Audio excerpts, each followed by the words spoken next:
Carburant synthétique, la quête d'autonomie énergétique du Troisième Reich. Pourquoi Hitler a-t-il tant investi dans la production de carburant artificiel ?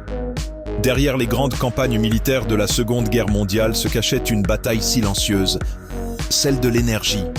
Découvrez comment l'Allemagne nazie a tenté de contourner son plus grand point faible stratégique en transformant du charbon en or noir. Le talon d'Achille du Reich.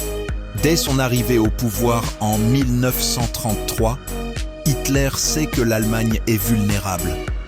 Elle dépend massivement des importations de pétrole pour son industrie, son armée et sa future machine de guerre. Le pays ne dispose que de très faibles réserves naturelles de pétrole, contrairement aux États-Unis, à l'Union soviétique ou au Royaume-Uni. Or, sans carburant, pas de blindés, pas d'avions, pas de guerre moderne. Le charbon comme solution nationale. Face à cette dépendance énergétique, Hitler cherche une solution interne. L'Allemagne dispose en revanche d'une ressource abondante, le charbon. Dès les années 1930, des programmes massifs de recherche sont lancés pour développer une technologie révolutionnaire, la liquéfaction du charbon. Grâce au procédé Fischer-Tropsch et Bergius, les scientifiques allemands réussissent à transformer du charbon en carburant liquide. Le carburant synthétique ainsi produit est plus coûteux et plus complexe à obtenir que le pétrole naturel, mais il offre l'indépendance énergétique tant désirée. Sous l'impulsion du régime, d'immenses complexes industriels sont construits, notamment par des sociétés comme IG Farben. Ces usines produisent du carburant synthétique à grande échelle et deviennent des cibles prioritaires pour les bombardements alliés pendant la guerre.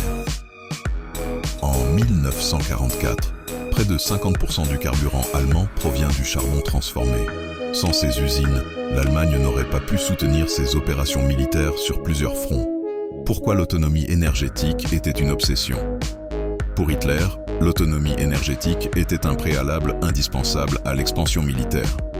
Il savait que si l'Allemagne était coupée de ses sources d'énergie étrangères, par un blocus par exemple, le Reich s'effondrerait économiquement et militairement. C'est aussi l'une des raisons majeures qui motive l'invasion de territoires riches en pétrole, comme la Roumanie et ses champs pétrolifères de Ploiești, le Caucase, campagne ratée contre l'URSS en 1942. Le pétrole devient ainsi un moteur caché de nombreuses décisions stratégiques du conflit. Malgré tous les efforts, la production de carburant synthétique n'a jamais suffi à compenser les besoins colossaux du Reich. Les bombardements alliés sur les usines de carburant en 1944-1945 achèveront d'asphyxier l'armée allemande, accélérant ainsi la chute du Troisième Reich. L'histoire énergétique du Troisième Reich nous rappelle que les guerres modernes ne se gagnent pas seulement sur les champs de bataille, mais aussi dans les réserves de carburant.